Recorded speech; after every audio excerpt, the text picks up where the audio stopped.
Friends, cooking ഡിലീഷ്യസിലേക്ക് സ്വാഗതം. ഇന്നിവിടെ തയ്യാറാക്കാൻ പോകുന്നത് ടൊമാറ്റോ അച്ചാറാണ്. അതിലേക്ക് ആവശ്യമായത് ടൊമാറ്റോ, വെളുത്തുള്ളി, മുളക് പൊടി, പുളി പിഴിഞ്ഞത്, ഉലുവപ്പൊടി, കായപ്പൊടി, ശർക്കര, ഉപ്പ് എന്നിവയാണ്. ആദ്യം തന്നെ ടൊമാറ്റോ നന്നായി പഴുത്തത് തൊലി കളയുന്നതിനായി തിളച്ച വെള്ളത്തിൽ ഇട്ട് കൊടുക്കുക.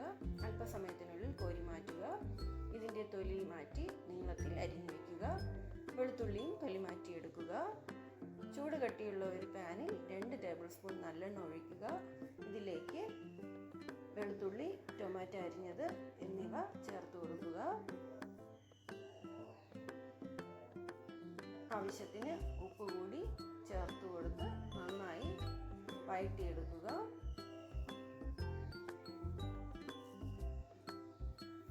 നന്നായി വഴറ്റിയെടുത്തതിന് ശേഷം ചൂട് മാറിയതിന് ശേഷം ഒരു മിക്സിയുടെ ജാറിലേക്ക് ഇട്ട് കൊടുത്ത് നന്നായി പേസ്റ്റ് രൂപത്തിൽ അടിച്ചെടുക്കുക.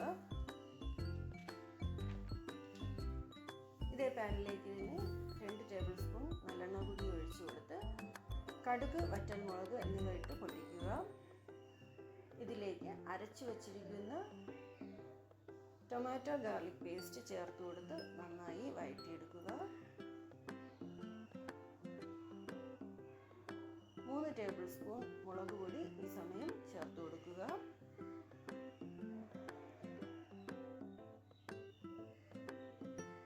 രണ്ട് ടേബിൾ സ്പൂൺ പുളി പിഴിഞ്ഞത് കൂടി ഈ സമയം ചേർത്ത് കൊടുക്കാം. എല്ലാം നന്നായി മിക്സ് ചെയ്തെടുക്കുക. എരിവ്, പുളിപ്പ് എന്നിവയുടെ ബാലൻസ് ചെയ്യുന്നതിനായി 1 ടീസ്പൂൺ ശർക്കര കൂടി ഈ സമയം ചേർത്ത് കൊടുക്കാം. ഉലുവപ്പൊടി, കായപ്പൊടി, അല്പം ഉപ്പ് എന്നിവ കൂടി ചേർത്ത് കൊടുത്ത് നന്നായി കുറുക്കിയെടുക്കുക. എണ്ണ തെളിയുന്നതാണ് പാകം. രുചികരമായ തക്കാളി അച്ചാർ ഇവിടെ റെഡി ആയിട്ടുണ്ട്. എല്ലാവരും ചെയ്ത് നോക്കി അഭിപ്രായം അറിയിക്കുക. ലൈക്ക് ചെയ്ത്, ഷെയർ ചെയ്ത്, സബ്സ്ക്രൈബ് ചെയ്യുക. വീണ്ടും മറ്റൊരു വീഡിയോയിൽ കാണും വരെ ബൈ.